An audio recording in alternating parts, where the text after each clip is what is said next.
Hey everyone. This is just a preface because I felt I need to give context to this next episode. We had Ian, who is a woman of industry. Nothing much more to say. No, but seriously, it was a chat. Went for a couple hours. Yeah, I'm really bad at these. Just listen to the episode. There are improvement works ahead, so this train will terminate at the next station. Fake news, fake news. Are you Muslim? He should have been slapped as a child. Really? That has a built-in DVD player. Treated like a prince. That's old school. That was quality. That cost me like $900 That would have been a lot of money back in then. 2009. A lot of money. There you go. There we go. What are we looking at? Oh, that's one of your standard images. I've seen that before. I don't know. Facebook somewhere. Instagram. Twitter. I can't remember. Oh, actually, are you on Twitter? Yeah. Really? I love Twitter. Really? Yeah. I did not know that. No, I'm serious. I don't tweet. I'm not taking the piss. No, I'm being serious. I did love not know Twitter. that you were into Twitter is like one of my go-tos. Every morning when I get to work, I spend a good, I don't know, maybe half hour to 40 minutes. Why? Because I just like enjoying, I like catching up. I like seeing what people have got to say. I love just reading the crap that people fucking talk about. It's awesome. What do you mean? Well, some commentary that goes on. A lot of politics stuff I like to follow. My next question was, who do you actually follow on Twitter? I follow a number of comedians like Will Anderson, Geraldine Hickey. I follow Triple R, for example. I've heard of Will Anderson. I don't know who the second person is. Oh, she's amazing. Geraldine Hickey's a phenomenal. Is she actually funny? She is fucking funny. No, I'm being serious. She is funny. I find her funny. And I've got a warped sense of humour and I'm maniacal. I was going to say, that doesn't actually say much. You find her funny. Well, the jury's out on what you consider funny. I see. What's the material like? Short of me pulling up a YouTube clip. Actually, would you be happy for me to pull a YouTube clip up? Yeah, go on. Go on. Go on. Okay, just so you understand, this isn't your court where you can just point and demand. Because the way you got that, you're hitting that casual lean like Lionel Richie on the front of one of his album covers. Listen, I'm relaxed. Pull this thing closer in, yeah? All right. No, it's good. Do you want to be heard? Yes, of course. Is that okay? I think you're the first person, other than me, to actually hit the lean like that. I'd take that as a compliment then. You can take it however you want. You can take it however you want. Geraldine, what's this? Hickey. Okay. Yeah. H-I-C-K. Give me a piece. Oh, she's done too many. Oh yeah, okay. Here we go. She's so funny. I can't think of anything that's actually remotely shut funny. up. No, I'm serious. Because it's. She did an amazing show with the Guilty Feminists, who's someone else that stop it. Stop rolling your fucking eyes. I didn't roll my eyes. I'm waiting for you to give me Just something. look her up and find something. Oh. Come on. Don't be lazy. I'm not being lazy. So what's off limits? Nothing's off limits. Okay. Hang on. There she is. She actually won Best Comedian. Yeah, well, apparently, what's her name? Who? Hannah Gadsby's. I love Hannah. Are you out of your mind? You don't like Hannah? Okay, look, we've talked about her at length, given all the shit with Dave Chappelle. Yes. I tried to watch her stand-up. You didn't watch Nanette? Whatever the last one is on Netflix. The last one wasn't Nanette. The first one was Nanette. I don't know. Whatever the last one was on Netflix. Yeah, no, you need to have seen the first one. It doesn't. No. Okay, all right. Hang on. Yeah. I don't need to have seen anything to justify like her material being good or shit, right? It's not like it's a two-piece movie where it's like it's not going to make sense if you don't watch the first part. I was looking at her last stand-up. Yeah. Objectively, is this actually funny? because of all the crap that's rotating right now because of Dave Chappelle. If I had not watched Dave Chappelle's Closer or heard about the controversy happening, I wouldn't even know who she was. Yeah. And I'd like to say I have some idea of what's going on in the, I'm not on the pulse of the community, but No. considering she's a homegrown talent, Yeah. I thought, Sure. and I had no idea who she was. I watched her special, not all her special. I just watched chop-ups of it. There wasn't anything remotely funny. That's because you're not her target audience. No, but it doesn't matter. I can appreciate something for whatever it is, whether it's crafty, whether it's well put together, whether it's whatever. And you know what? I don't listen to, country music, but I can acknowledge if someone's a good songwriter. Yes. Right? Geraldine is a brilliant song. Good old, what's her face? Big tits. Dolly Parton. Yes. Yeah. Right? I can appreciate a form of art or whatever, even if I'm not the target audience. I can understand. I can find something in it, right? I get it. Hannah Gadsby's not funny. Her whole thing was almost like I was talking to a shrink. Yes. Yeah, that's not a comedy show. It's about If she wants to sell it as a TED Talk, by all means, go for it. Seminar, Hannah Gadsby, go for it.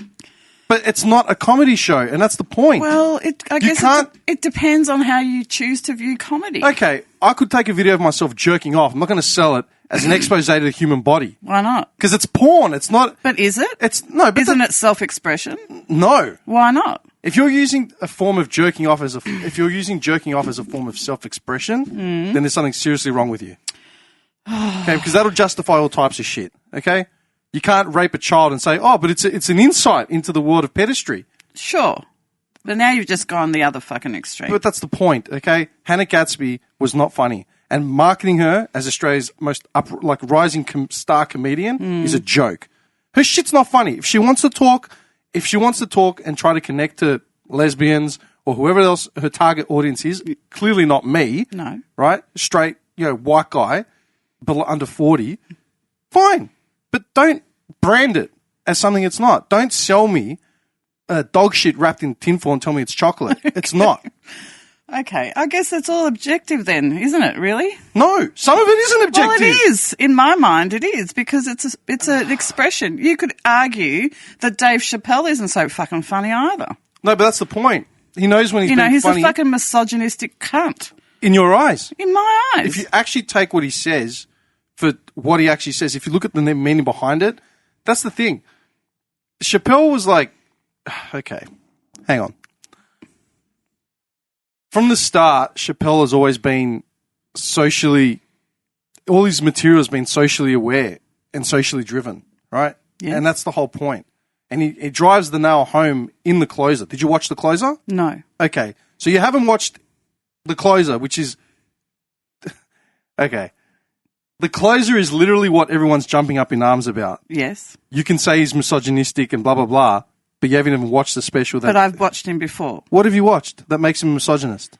His whole tone and the way that he talks about women is very misogynistic. He talks about people. He doesn't just talk about women. There's an underlying current. No, the underlying current, which is what he nailed home in the last stand-up. All right, well, tell me, what was The Closer? Well, he brought up all these scenarios that were true, that happened to him, where he was being attacked by either trans women or, members of the LGBT community.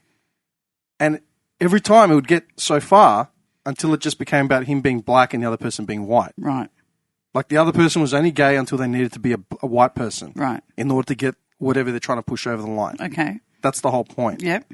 It's not about... His issue's not with gay or trans, it's with white people. And nearly all these specials always have an underlying tone of race relations in America. Yep. Particularly race relations in America. Yep. Always an underlying tone. Of course. It's never attacked anyone. Specifically attacked them for whatever they are. Okay, so what was the hoopla about then, in your mind? In my mind? Yes. What do you mean? Well, these comments that he made about Hannah, are they justified? He said that her special's not funny, and she's not. It wasn't.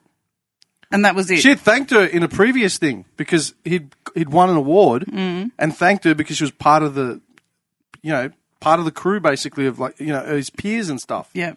Then the LGBTQ community attacked him for whatever reasons. Everyone's so... And he made his point of saying... Oh, dear. What did he say? No. they all came out to critique him. Yeah. Critiquing him as in like getting kicked off Netflix, cancelling, whatever. And he said his three negotiable terms of negotiation were on three terms. One, everyone that was protesting and picketing against him had to watch his special from start to finish, Fair. which they hadn't done. Right. Two, they had to meet him somewhere on his terms, that he wasn't going to be summoned like a jester or a slave. Yep. Right? It's like, no, we'll sit down at a time and place that's, convenient and whatever. And three, they had to admit that Hannah Gadsby wasn't funny. Touche. Okay. Right. So we were on Geraldine. You started very well. Come onto this show, start talking about how Hannah Gadsby's your icon. I didn't say she was my icon. I do admire her. She's also... what? What do you mean? She suffers from severe anxiety, severe depression. Yeah, so do I. So I can relate to that. I don't admire me. But why should you? I don't think anyone should. Why not? Because I'm literally... Just why not own it? You need to own it. Why can't you own that? Okay. It's not about owning anything. But it is. It's about acceptance and saying... I accept I am who I am. Yes. But, interesting, okay? You obviously listened to not last week's episode, the week before, with Nico. PT. Yes. Yeah. I had a lot of reaction from that episode, like a lot. In what way? Okay. I had more of a reaction from that episode than I have of any episode I've ever done. Mm-hmm. People from... phantom listeners, basically, who I had no idea listened to this podcast, reached out to me and said, hey, really love this episode, blah, blah, blah, blah, blah. Yeah. Whether it hit home with them or whatever it was, great, your mate's amazing, la, la, la. Yeah. And I said, yeah, he is, like, brilliant, blah, blah, blah, blah. And, hang on, I'm just trying to find this message that one person sent me. I won't name who they were. That's fair. Who was it? It was someone I hadn't spoken to in a while. Okay, here we go.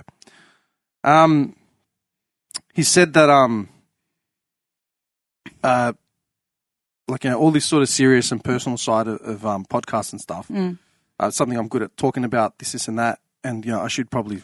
It would be good for me to focus on it in some way. Correct. And it wasn't the only one that said it. A few people said it, yes. right? And I said one thing. I said, I appreciate the comment. I appreciate the feedback. Appreciate the compliment.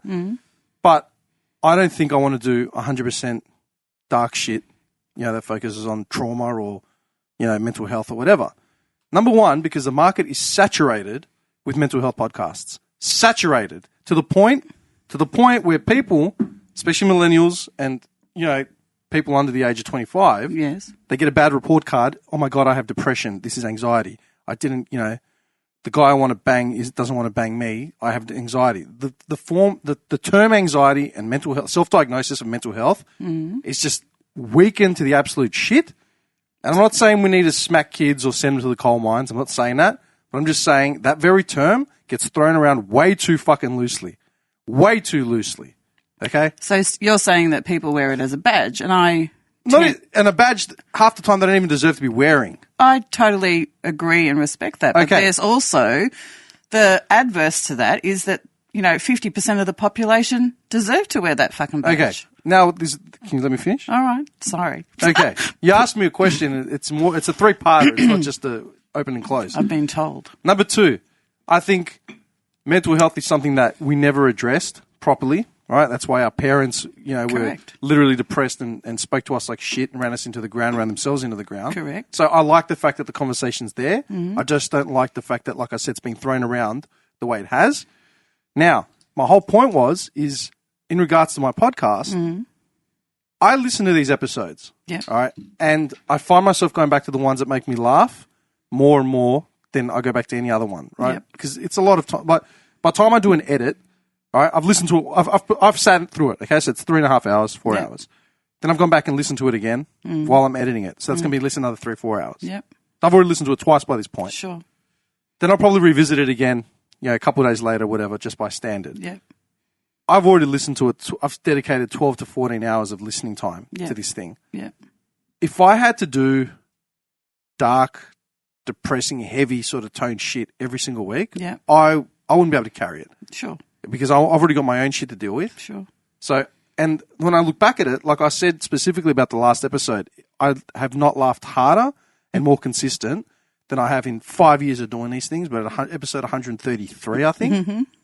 And the whole episode was nonsense. Did you listen to it? Last one, no, I haven't got to it. I Exactly. apologise. No, it's fine. I don't expect anyone to listen to it. But I put a disclaimer out specifically saying it is absolute nonsense, considering what had come the week before.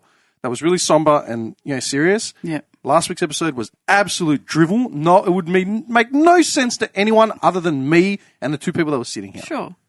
But that's okay. You can balance that. And that's my point. I don't want to turn this into a platform where I'm doing something I don't want to be doing, because that 3 hours that I had with my mates, that justifies the $500 I spend.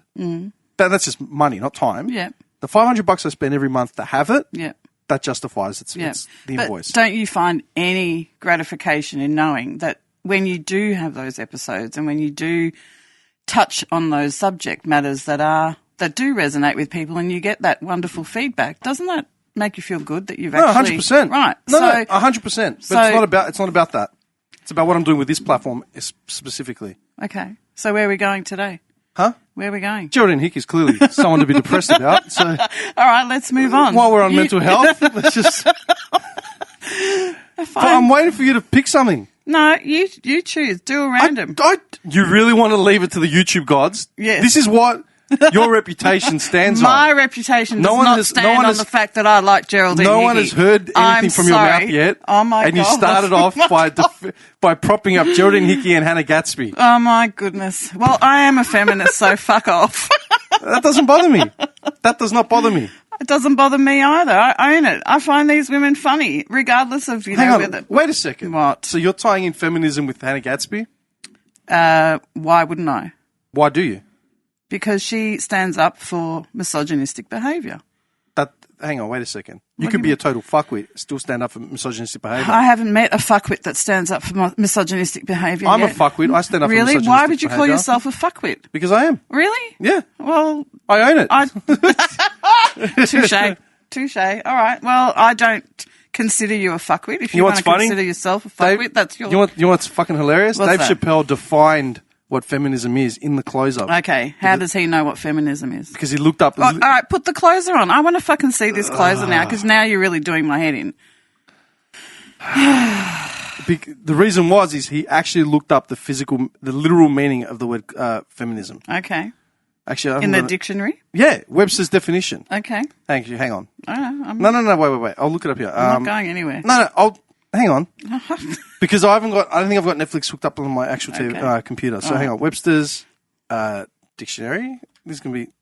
Das är jag ska säga. Don't stress. Yes. Come into my house. Oh, these veiled threats I'm getting already. Nothing veiled. It's all up front, right? Oh, Yax is hanging, mate. You've been wanting to cut me down for a long time, so this is your opportunity. That's okay. Remember, it's the maniacal behaviour. This is the essential meaning of the word feminism as defined by Webster's. Is that a credible source? Sure, let's do it. The essential meaning. The essential meaning. Number one, the belief that men and women should have equal rights and opportunities. And you have a problem with that? No. Okay, just asking. Not just at all. Checking. I'm just checking. Not at all. Okay. That is literally the definitive. Full definition is belief in and advocacy of the political, economic, and social equality of the sexes Yes. expressed, especially through organised activity on behalf of women's rights and interests. Correct. So how am I against that? I don't know. Are you? No. So... When I first moved to Moorabbin, one of the first podcasts I did was with a massive feminist icon from Australia. Who? A big woman in STEM. Okay. Dr. Thompson. She's in England right now, I think. Right. Yeah. She Okay, come on. was she was the biggest advocate for women in STEM and women in feminism. Yeah. 100%. She Yeah. started that movement. Okay. Okay. Kudos to her, though. Who doesn't believe that men and women shouldn't have equal rights? Whew, that's a very loaded question, and you know for a fact that, well, you only need to look at our fucking parliamentarians to fucking understand that there's no equality and that they are... Do you remember Julia Gillard's speech? What, when she first came in? With her misogynist speech against fucking Tony Abbott. That Oh, yeah, the main one. Yeah. Yeah. But that's Tony Abbott. Yeah, but do you know how many fucking Tony Abbotts there are in this fucking world? Did I vote for Tony Abbott? I didn't vote for fucking Tony Abbott. Neither did I. Well, but a lot of people did. Do you really need to unravel Tony Abbott? It's not just Tony Abbott. You brought him up. Yeah, but there's so many fuckwits like that, is what I'm trying to say. He's not a standalone person that carries that thought. No. So what I'm trying to say is being a feminist is about human equality, whether you're fucking male, female, LGBTQI, whatever you fucking are, kudos. It's just about humanity. So I'm gonna rein it back into what this was all about. Okay, here we go. Dave Chappelle on The Closer. All right, let's go. No, he said by definition that is the definition of feminism was the belief that men and women should have equal rights. He said, in all that sense, I am a feminist. Is he? Yeah. Okay. He literally made that point.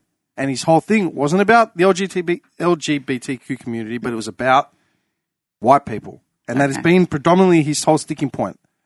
And he brought up the point of why is it that Bruce Jenner could change his name to Caitlyn, but it was why was it so easy for him to change his name to Caitlyn, but Cassius Clay couldn't change his name to Muhammad Ali? Oh, because that's racism. That's the whole point. Right. And that was his whole thing. Okay. Granted, I take that on board. Kudos. Philos Apostolos. Okay, I'm still waiting for you to find something funny about Geraldine Hickey. Give me one. Well, just do the last comedy festival. I'm going to watch a whole festival. Well, all right, this one here? Yeah, that'll do. Are you sure? Sure, let's do this. Oh, this is going to be interesting. Now you're going to friggin' roast me, but that's okay. Why am I going to roast you? You just will. I'm going to roast her. I can feel it. I'm going to roast her. Great. You've been through that airport security, you know, the body scanner one. Anyone ever set one of those off? Great. I did once because I was too wet. What? Thank you. Good night. Okay, I went to Disneyland. Don't be jealous, but I went. And I went to Splash Mountain, lived up to its name, yeah? Like there was a mountain and I got splashed. Like... heat. Oh. It's buffering. What a shame. I could tell by the look on your face that you were not impressed. So I'm just listening. She's literally 4 seconds into a story. You've made up your mind. I haven't made any mind up. Are you for real? I'm listening to her story. What is the problem? Oh, dear. Are you seriously going to... No, I'm waiting. Okay, we're buffering. We're just buffering. Oh, this is fun.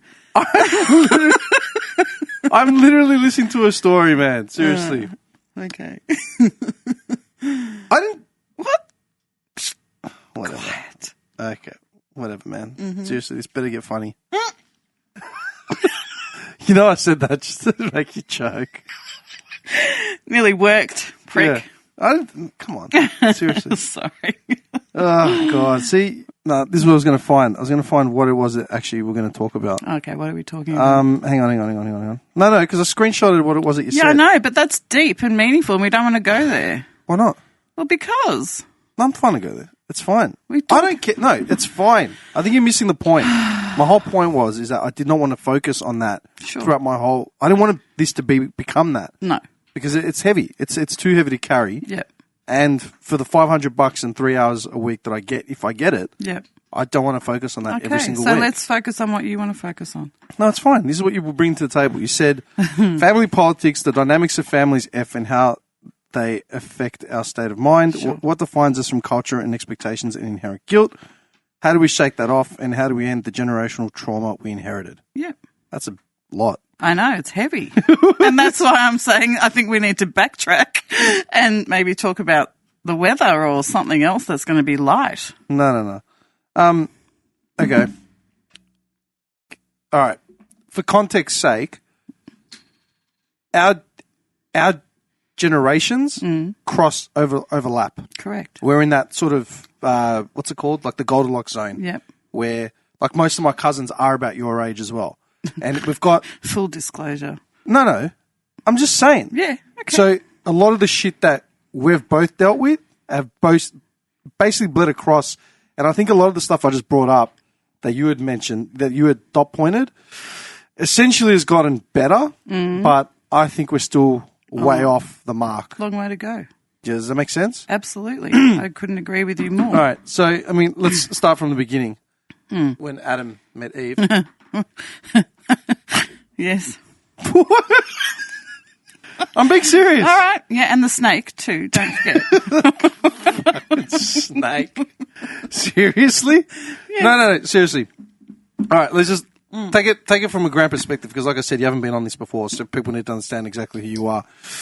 You're in marketing media, basically, right? No, I'm just. Yeah, no. I mean, elaborate. Design and communication. Yes, I'm a creative. Okay. So, do you have like a channel on TikTok or something that you just do videos on? No. Isn't that what creatives are these days? Are you fucking kidding me? I'm old school creative, honey. I used to use an ad gauge and a bromide machine. So, do you know how much that burns me? I mentioned it last week. That fact that, like, there's your definition of entitlement. Like I was just talking about the word mental health being thrown around. Yeah. If you want to see what entitlement is, and you want to see the gap between generations. Kids at 18 are jumping on TikTok, pantomiming to 10 seconds worth of audio of a song that someone else made. Yes. And if they don't get their 1,000 views, they'll self-diagnose as being depressed. Yep. And then they'll put that up on TikTok and then get the big old pat on the back. Yeah. And then become literally celebrities overnight. So it's all about validation, right? Yeah. Yeah. That's my point. So how is that any different to the way we were raised? We were all trying to validate our existence to our parents, to our peers, to our families. You know, if you thought a little bit differently outside the box, you were automatically ostracised or criticised or, there was a certain picture painted of you. That whole expectation, it's exhausting. It's exhausting. And it really hasn't changed. I know you say it's changed, but it hasn't really changed. This is why we need to make that change now moving forward with our own children and our nieces and nephews and whatever generations come after. Okay. Well, you're in design. Yep. Sorry, what did you say? You said I'm a creative. Communications. You said design and communications. Yeah, design and communications, yes. Okay. Yes. I said marketing and media, you said design and communications. Yeah, I'm pretty sure they're shit. essentially the same well, shit. They do cross over, yes. They do. Of course they do. I'm not arguing with you. Okay. Okay. How did that actually start? In terms of literally the beginning. My career? No, before that. How did I decide that that's what I wanted to do? How did you even figure out that was an option for you to be? I knew that I wanted to do something creative from the age of 9 years of age. How? I used to go to a Catholic primary school and there was my best friend whose name was Michelle. I won't mention her surname. Well, how many more Michelles could there be? Well, there's a gazillion of them. She was Italian. She was stunning. You know, I was the dumpy friggin' Greek chick that used to play on the boys' football team. You played footy? Yeah. What position? Ruck. Fuck off. I was good. Very good and Ruck. scary. Yes. Ruck. Well, that's because all the little dweeb Aussie kids were tiny. You want to picture it? You just palming someone in the face? I actually I did slap someone once, but that's another story. What elaborate. I slapped him. Who? Sean. How come his name we can disclose? I don't know, because he's probably... I don't know. I don't care. You know I'm going to look him up and then bring him in. Off you go. The response? Poor old Sean. Why'd you slap him? Oh, because he ran off with Cynthia and dumped me on the oval. I wasn't happy. Wait, how old is this? Grade 4? Grade 4? Yeah. Anyway. You had a boyfriend? I did not have a boyfriend. I just had a crush, you know. But then how did he dump you? Well, in my mind, he dumped me because he ran off with Cynthia to have babies. So in other words, you had made up a fake relationship in your head. Of course. And you physically assaulted someone based on that fake relationship? Yeah, I was quite demented when I was young, yes. That's Still sociopathic am. shit. It is, right? Isn't that what the Joker did? And, like, you imagine like the whole relationship and then anyway, we were talking about Michelle's. No, this is quite troubling. I'm sorry. This is like therapy, right? Well, we've already established yes, that. Clearly. So anyway, we did lots of art competitions together, and I'd always come up second fiddle to her. She was an amazing drawer. She was sensational. I remember very, very vividly thinking to myself one day, I am going to be better than her. And that drove me. She was like my competition. She sort of inspired me to bring out the best in myself, I guess. So, growing up in a full wog family, I remember wanting to do art all the time. That was my thing. It was my outlet, music as well. And I recall wanting to leave at the end of year 11 to go to TAFE to study art and design. And I remember being at Mum and Dad's, and we had some visitors over, and I remember piping up and saying, okay, I want to do art or photography. And at what age? I was 15. Okay. And I very clearly recall one of the arsehole uncles piping up and saying, that's not a real job. You can't be a photographer. And I said, he goes, how hard is it to get a camera and just take a shot? I said, yeah, no worries. Thank you for the encouragement. But I just pursued it. And I think my parents were indirectly quite chuffed that I wanted to do something and be the first in our family to go to university in the end. So I just pursued that career. It was just something that I always knew I was going to do. I guess, hang on. So the only pushback you had was from some uncle? Yeah. Yeah. Okay. Yeah. So that's it?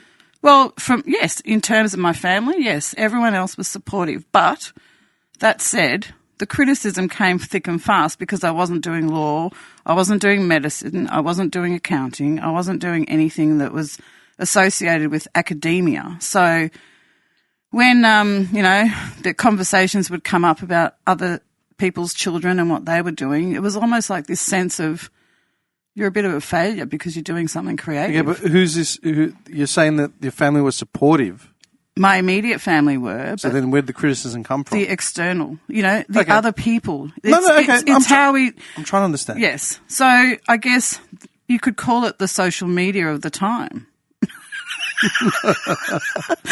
It was, because everyone had an opinion on everybody else's kids and what they should be doing, and no one would look at the shit in their own backyard. They would focus on everybody else's shit. So I always made sure that I had, pardon me, a very upfront and strong relationship with my parents. They didn't always like what I did, didn't condone it all the time, but I guess I was a little bit headstrong and just forged the way for myself. And I was 16 when I did my 16 and a half, when I was in my first year of TAFE. So wait, you dropped out of high school? I started prep when I was 4, so I was always... How did you start prep at 4? Because my parents enrolled me at school when I was 4 years old. How? They just did back then. It just... Back in my day. Back in my day. Back in my day, we left the sharing shed when we were 3. Yeah, so, when I was 4, they enrolled me into school, and I didn't know a word of English. You're one of them. I was. I'm just saying, it's amazing. And I used to call Miss my prep teacher Mum because I didn't know how to say Miss. It was quite funny. So I was always a year younger than everybody else. So by the time I finished uni, I was only 21. Okay, you realise how invaluable that head start is, right? Of course it is. Okay. Absolutely. No, as long as you say that. Absolutely. It was like the most amazing thing that could have happened to me. I loved being with people who were much older than me, socialising with them. I think, I just inherently grew up really super fast. At the same time, I remember when I finished high school and I didn't get... I hadn't even looked in at going to uni or anything. I didn't know what I wanted to do. Yeah. Actually, I knew what I wanted to do. It just wasn't at uni. Right. And I remember telling my old man that I wanted to take a year off to just get a job, save some money, get a car. I had no money. I was 18 years old and broke. Yep. I'd work, all the piddly jobs I had during high school weren't enough to make anything. You know? And he said no because I would fall behind. I said, fall behind who? He goes, everyone else. Yeah. I'm like, what part of you forge your own path don't you actually understand? Yeah. I made that argument. Yeah. So I ended up doing 1.5 years of advanced business management at Boxy TAFE. Amazing. Yeah. Advanced diploma of business of HR. Right. Purely because I would fall behind. Yeah. Didn't know what I was falling Yeah. behind. Even Yeah. when I got the offer, I told the old man, and he's like, what's that? I'm like, you don't even fucking know. Like, what Yeah. difference does it make? Yeah. You wanted me to go to TAFE. He's your uni. You know what I mean? Like, what do you want? And like you said, if you want a doctor or a solicitor or something. Correct. But Ronnie Chen, that he's Malaysian, I think. He's in America now. He's Aussie. He's fantastic. Yeah. He said it in one of his last special, not last special, but one of his specials. He said how, like, obviously with Asian culture, it's the same thing. There's the assumed, mantle of doctor or whatever. Lots of pressure. The prestige isn't in the actual title. The prestige is in the assumed amount of money that you make from those titles. Correct. And that's why all the wogs wanted you to be a doctor, because they assumed that you would make more money than anyone else. Yeah. Totally. And that's all about control and power. And also status. I think status is such a big thing amongst... But that's the irony of it. Yeah. All my fields of work, none of them are in medicine or accounting or whatever. But without blowing my own horn, but they've got the highest income anyone in my immediate family ever saw. Yeah. And I did it completely backwards. Yeah. But, that's something to really be proud of. And yeah, but I'm only starting to come to terms with that. Yeah, okay. It's taken a lot to come to terms with that, and that's my whole point. Yeah. Because we weren't doctors or fucking accountants or solicitors. Yeah. We're failures. Yeah. Yeah. No, very true. Very, very true. So that's how my journey started in that space. And, 29 years later, I'm still working and run my own show and have a great team. And, sometimes I think, how the fuck did I get here? It's sort of never really set out to do that, but it just evolved. Does when did the pressures eventually fall off? The pressure of... You're not a doctor. What are you doing with graphics? That's not a job. That pressure probably still to some degree hasn't fallen off. Really? Yeah. It's really interesting. Sometimes when we catch up with old family friends and they say, do you still have your business? When are you going to get a real job? It's like, excuse me, this is my real That's a job. conversation still happens? Yeah. Fuck off. Yeah, it does. There's a lot of peasants out there. Have you not realised that? Peasants. They are. They're peasants in their mentality and how they friggin' view life. Okay, I mean, I'm going to help you out here. Okay. I think the better phrase would be village mentality. And you see, how is that different? Because peasants aren't necessarily... The word peasants infers that they're lower class, poor people. Well... But there are plenty of Greek millionaires in Melbourne that own 8 properties that still fucking have village mentalities. Oh, absolutely That's they my do. point. Okay, all right. I'll rephrase that. They're village I'm done helping you out before they come picketing outside your door. Oh, really? Yes. I'll just, I'm protecting you. I'll get my souvlaki sticks out and I'll... Do you realise I've done this a while? I know exactly how to cover my ass. I have no doubt that you know how to cover your ass. Exactly. That's my Okay. point. Now... Yes. Okay. No, I do understand that. The village mentality thing, like a mates of mine came up with it about 10 years ago. They said they got village mentalities. Village spec mentalities. Yeah. And fear. Massive amount of fear. Oh, they're scared of their own shadows. Of course they are. They fear life. They had the balls to come here from another country, but it was out of fear. and then they got here and were determined to prove to everyone that they could stand on their own 2 feet. Yeah. But as soon as they started a community, Yes. then the fear came out. Yeah, but then as soon as they had their own children, they instilled those same fears and insecurities into them. What fears and insecurities were instilled in you as a child?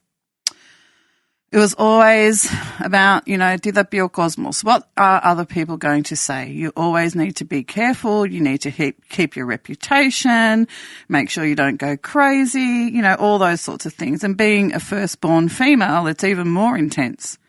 I'm just saying. Again, I'm Make bringing sure you don't go crazy? Well, with drugs and shit like that. Oh, as in you go off the rails? Yeah. Okay. I was going to say, it's a lot of fucking crazy wogs. That's true. Yeah. That's very true. I But get yes.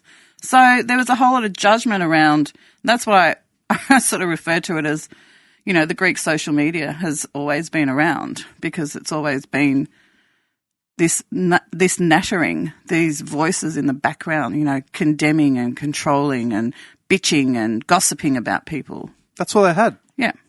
So, literally, that's all they had. But that doesn't make I'm it right. I'm not defending No. it. I'm just saying it doesn't make it right. I'm actually stunned that even now, you've been successfully running your business and your profile for nearly 30 years, and they're still asking that question? Yeah, they still are. What more do they need to see? I have no idea. Maybe because I don't own 8 properties and have got village mentality. Maybe that's what how they measure success. I get my criticism, obviously, right? Mm. And my criticism just comes in the fact that I'm not married with kids. Really? Yeah. It's a massive pressure. They for a lot don't of ask people. about money or jobs because they assume because I live alone. Yeah. And I'm working. Yeah.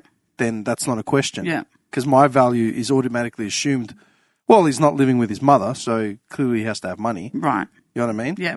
The levies. Yeah. I'm like, I'll work. Yeah. And it's like, okay, well, where's your wife and your kids?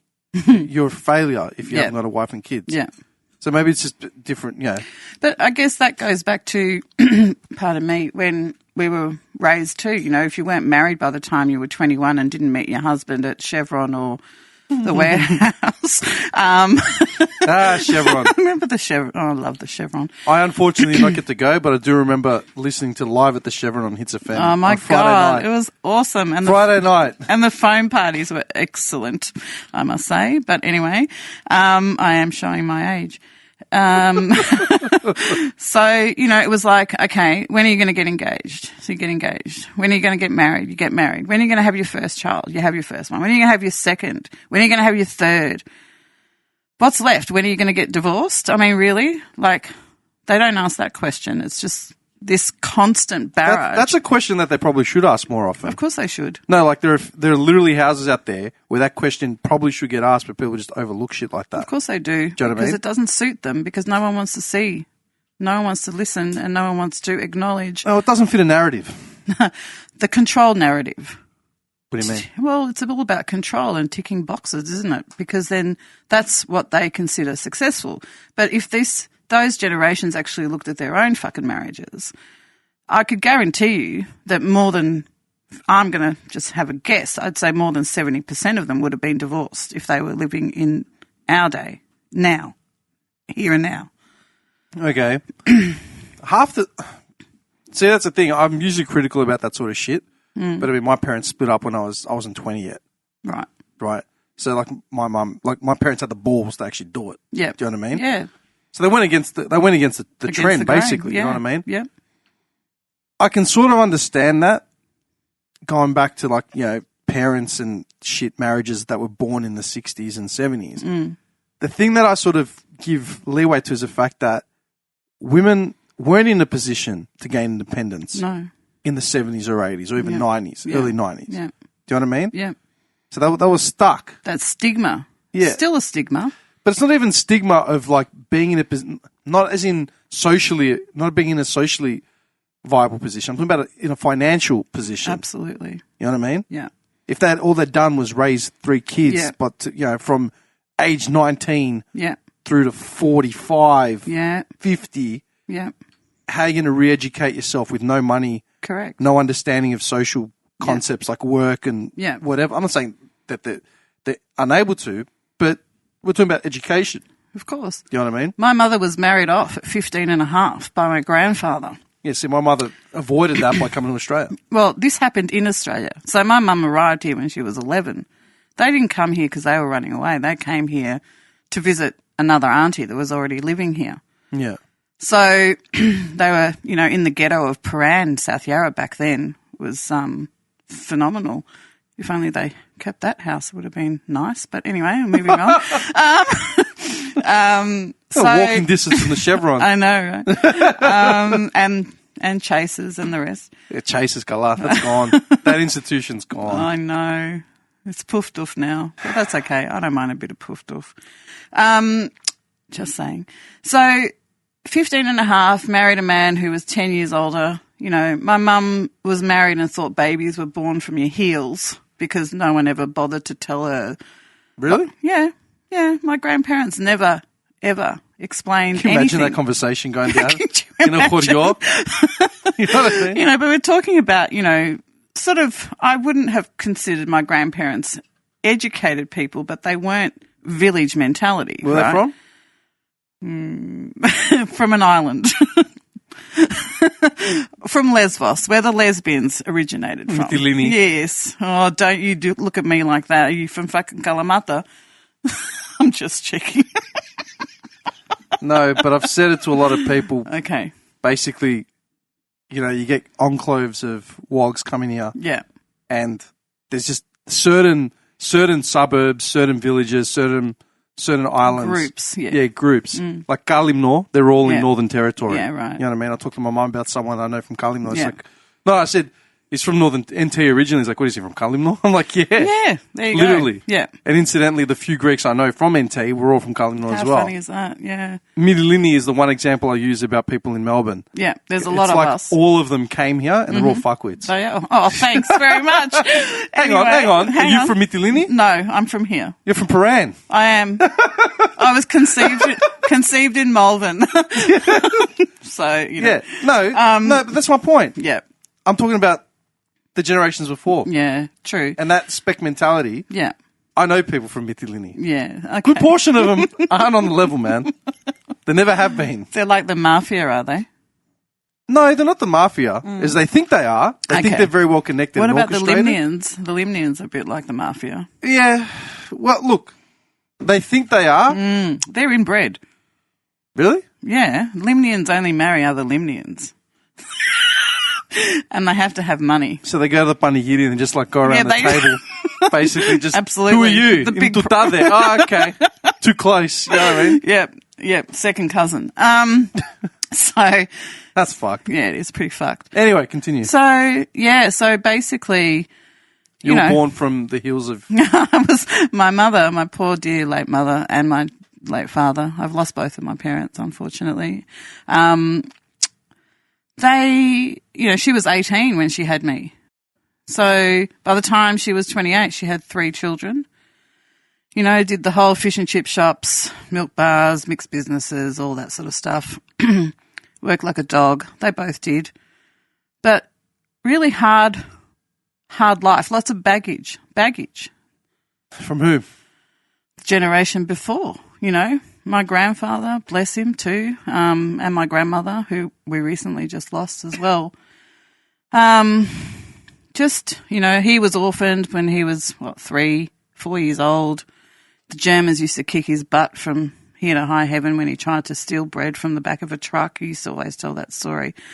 Ach, to Sara Diana, 1941. Yeah. They lived a pretty desperate life. But, not having role models and not having, people to look up to had a profound effect on how they parented their own children. And I don't think that they understood what it meant to hug, to hold, to kiss, and also just to prop up your kids and give them encouragement. So that has a massive, profoundly negative effect on people and where they can see themselves and how they progress in life. So about generational trauma now. Well, that's my view. I think my view comes from that. I think back to some of those instances and I think, well, it sort of makes sense, really, that we pass that shit down indirectly. It's not something that you consciously do, but I guess I've been in enough therapy sessions in my lifetime to Chasers. to have unpacked a lot of that stuff. And I guess having 2 gorgeous boys of my own who are young men who I'm super fucking proud of, I feel like I keep on telling them, that the trauma ends with me. I've had enough. Like, I don't want you guys to carry this shit anymore. Yeah. You can pick and choose.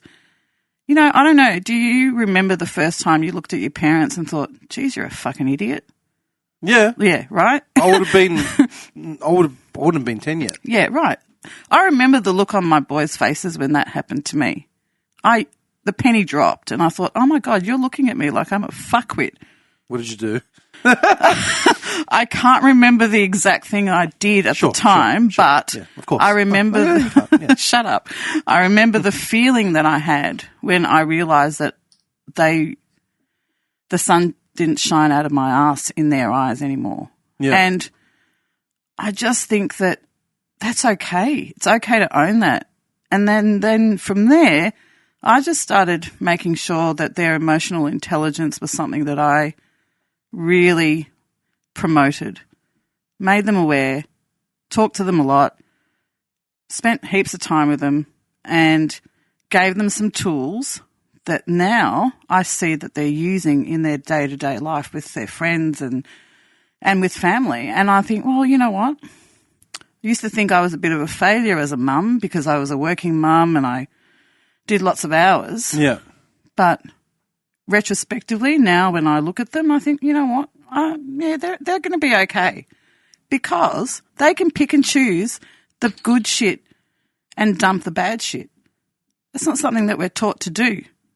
No, especially not wogs. No, we feel like we have to carry all of the negative and all of the positive, and instead of focusing on the positive, we focus on the negative because that's what's instilled in us. Does that resonate? I'm following you. So I guess it's up to us to communicate with each other and be really honest. And honesty is not something that people know how to do very well. It can be quite confronting, being truthful to yourself and truthful to the people around you. But again, that comes down to just life experience, understanding what failure is. Why is failure such a bad thing? Why can't we turn failure into something positive? Why aren't we taught that we can turn failure into something positive? Well, because the wogs here didn't have a chance of failure. No. They went tried and true. That's why they had the mixed Yeah. businesses. That's why they were concreters. That's why they ran fish and chip shops. That's right. Because their cousin Apostoli started a fish and chip shop. Yes. So he was going to bring him in. Yeah. They were going to go Harvey's. Yeah. Eventually fight. Yeah. Quarrel over, the location of some bullshit fryer in a Richmond fucking... That is so fucking true. It is. It'd be something so piddly Yeah. and Petty. and pointless. Yeah. Yeah. But it'd drive a wedge Yeah. between two families. Yes. And then the failure of that said business Yeah. would now rest heavily on the shoulders of both heads of family. Yes. And have to start the feud. And then the kids would have to follow up with it at some point. Yeah. And then that gets passed down through the next generation and the cousins and the rest. And everyone's fucking at loggerheads. So, yeah, I don't know. I think that's just my point of view on that stuff. I think it's a broadly accepted point of view, if you ask me. Yeah. You know what I mean? I got 100 stories like that. Yeah. Regarding. But don't you think that also comes down to them not having the tools, not being taught the tools of being themselves? They weren't given, that it's acceptable to be themselves? Yeah, they weren't given permission to be themselves. Well, no, it's all about face. Right. I mean, every culture across the world, face is massive. Yeah, Japan, fuck me, man. That's very true. Name a country where face doesn't matter. Yeah, good call. Culturally, yeah, cultural face. Yeah, no, and I think that's what makes us human, right? So that I'd like to think that some of that is going to change over the next couple of generations. I think it's going in extremes. I mean, that's why. So? Well, because I bring back that emotional intelligence shit from before and people throwing around mental health. It's just we've gone too far. Yeah. Where, yes, it's okay to fail, but it's also okay not to bother doing shit either. Yeah. Because you're already a star. You're a winner coming out of the womb. So like these helicopter parents that just protect propeller, their... Yeah. I can't stand it. Yeah. And that's what sort of pisses me off, that we're at this point where we've just gone into overdrive, we're overcorrecting, and now, like I said, kids are coming out of the womb with a bachelor's in life, and they haven't even taken a shit yet. Yeah, right. That's what annoys me. So what's your take on that? How does that change, in your humble opinion? My humble opinion. You're a fuckwit. That was an actual knee slap as well.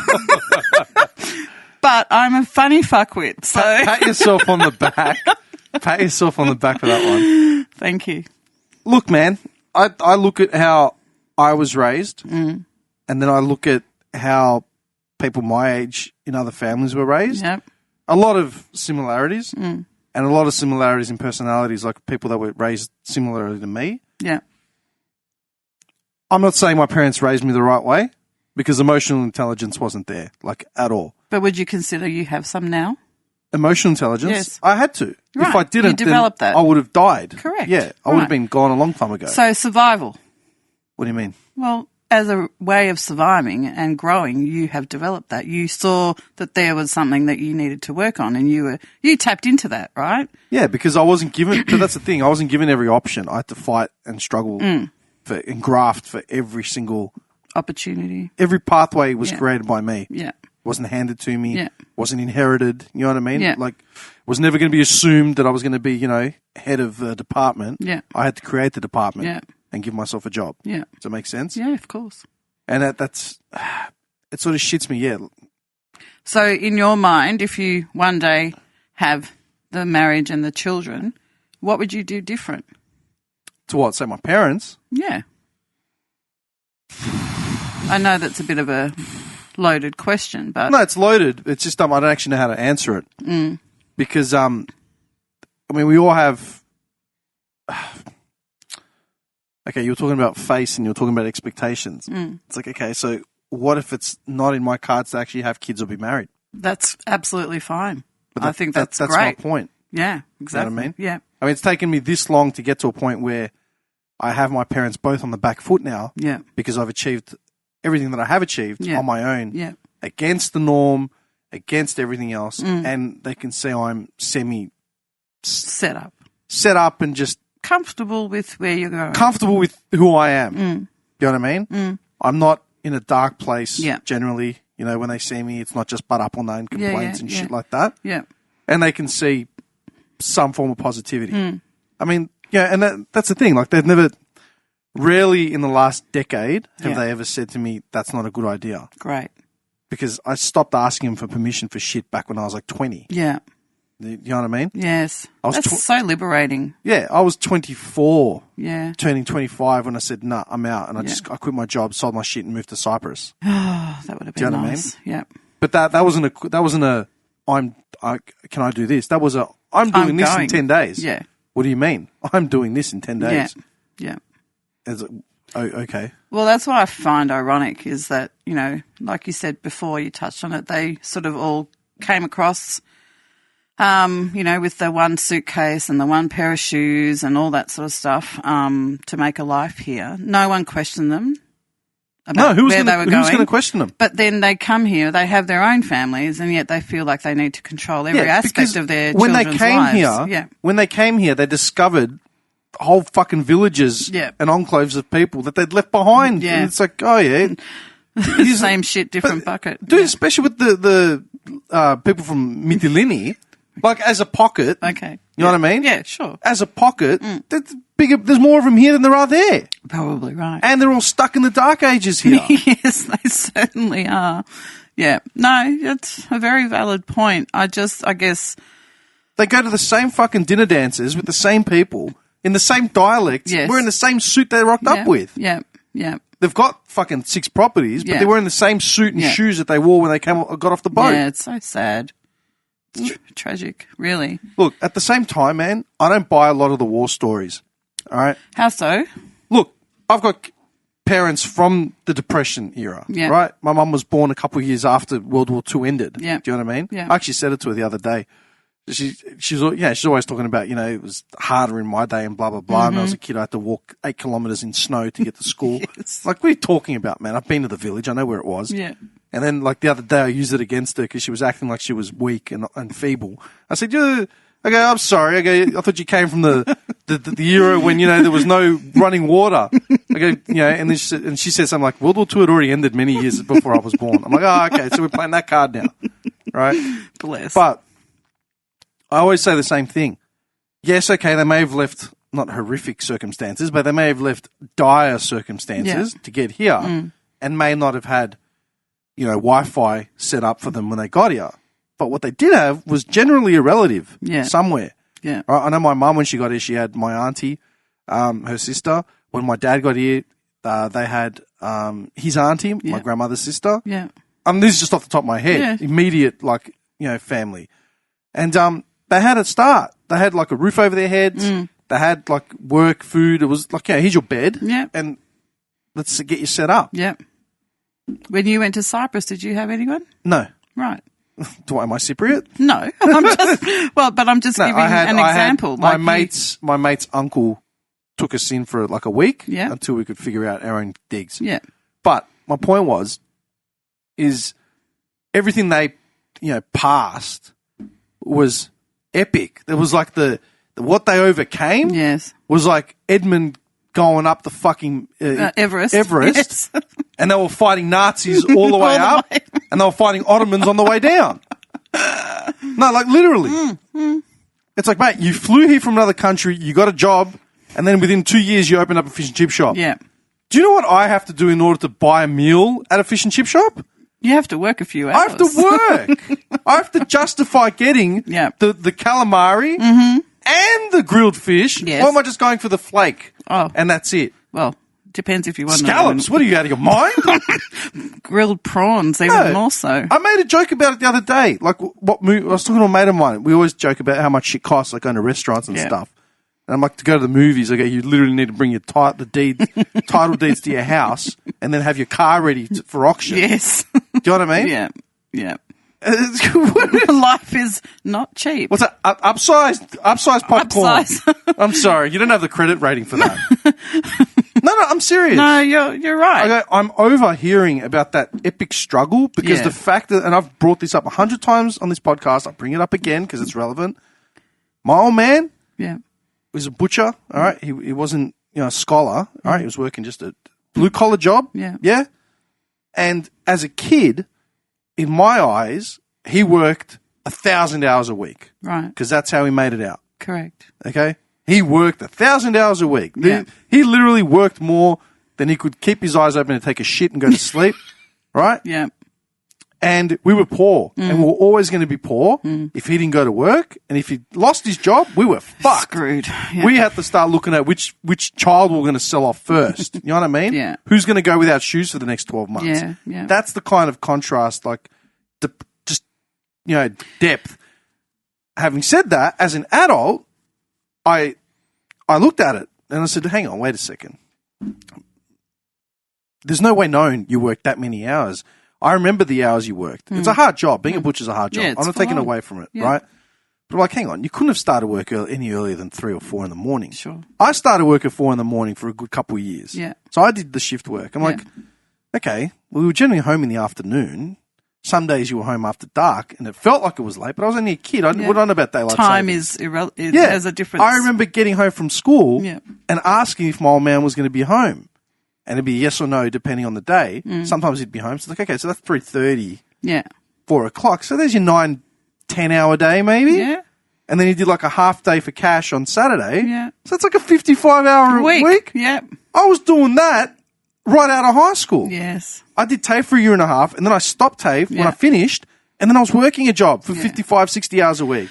Yep. And when I looked at it again, and I've said this to him, I don't feel bad about airing this because I've had these conversations. And that's with so him. good. And it's sort of, that's what I mean before, that's what I meant before when I said my parents are on the back foot now. Yeah. Because I sort of put them in their place. My sister actually brought a lot of this up as well, and she sort of said it to me too. Yeah. And it's, I cleared it up. I'm like, listen, man, and I said this to him, and I said, I'm not doubting that you didn't work hard. Yeah.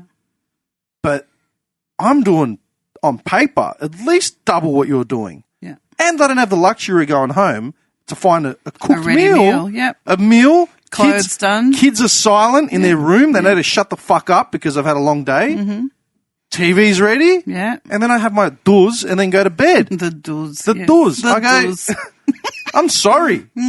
I go, but that's how it played out. I go, I don't doubt that you didn't work hard, but mate, it's done. Also, you need to acknowledge that having those conversations with your folks so openly and honestly is not something that generally happens. Oh, no, but that's the point. We've gone through a lot of shit to get to that point. Yeah. Yeah.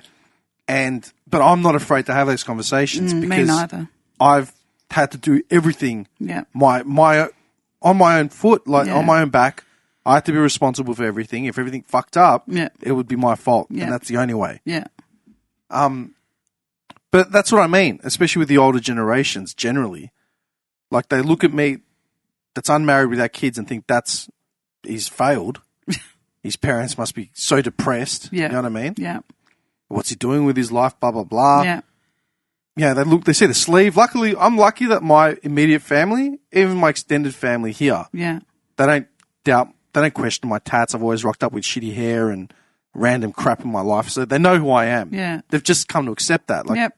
and no one judges me. I'm very fortunate for that. Yeah. You know what I mean? But But it's outside of that. Yeah, you're being you. You're just being you.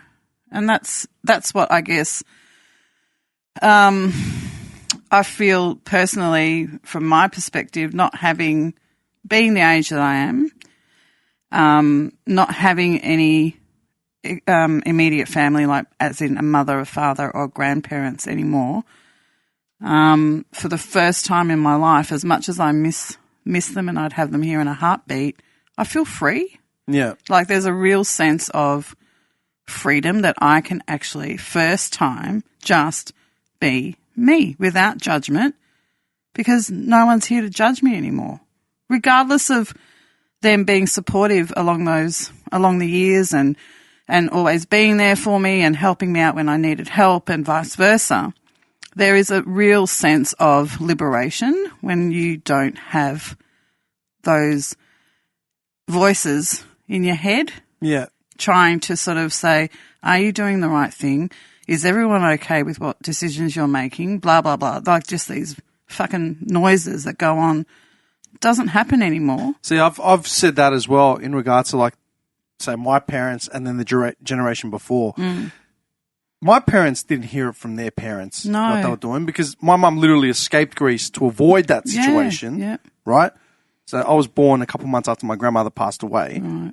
My dad pretty much did whatever he wanted, like, you know, and that his entire backstory is Intense. it's it's a lot of it was based on fable and myth Yeah, up until right. about 24 years old, Okay. because there were a lot of unanswered questions, a lot of things that I just didn't talk about. And then when I went to Greece on my own at 25, I started unraveling a lot of it. And Yeah. a lot of it got put into context. I'm like, hang on a second. You made it out like you were like the rebel without a cause. Yeah. And like you were thrown on the street at like 13. Like, it's not how it was. No. It wasn't how it was. You're right. Fables. You know, they had that luxury of talking shit, whereas my CV is on Yeah. a piece of paper for anyone to see. Yeah. You know what I mean? So I think they got away with a lot of that sort of shit. Yeah.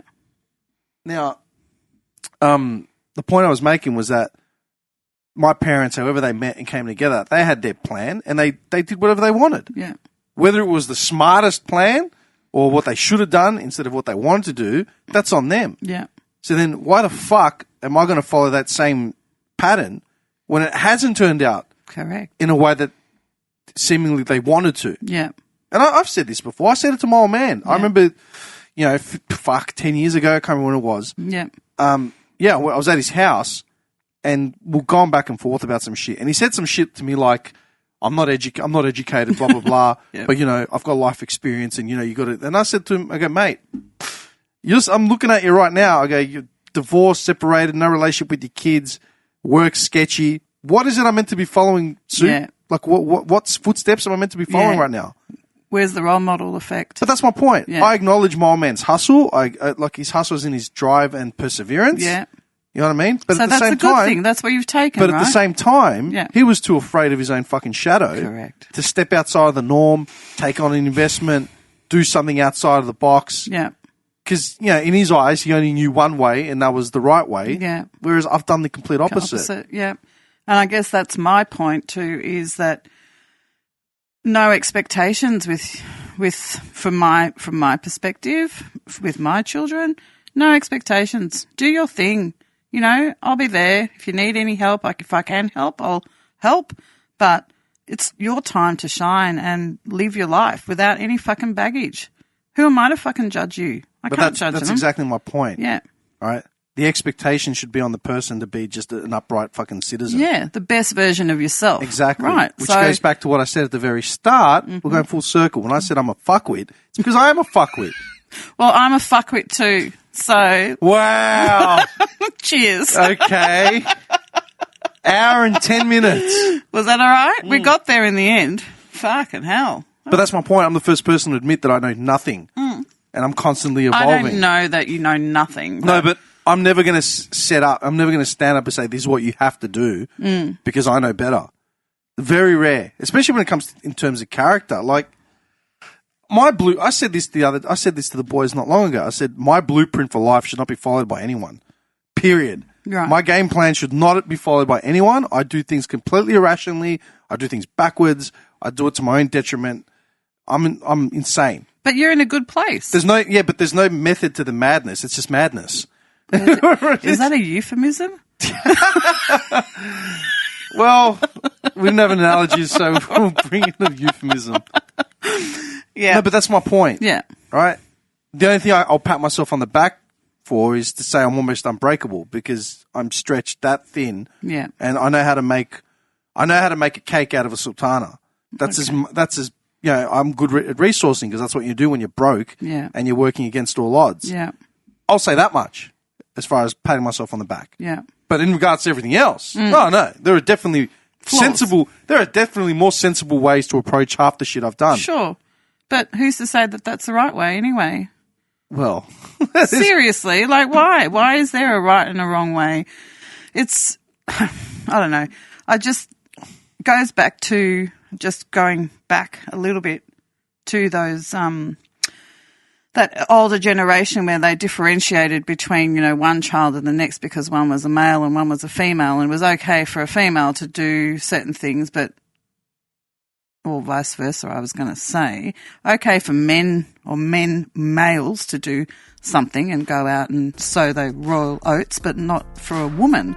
So I just find that so fucking hypocritical and so archaic in our thinking in this day and age, and I just want that to change for the next generation of kids moving through.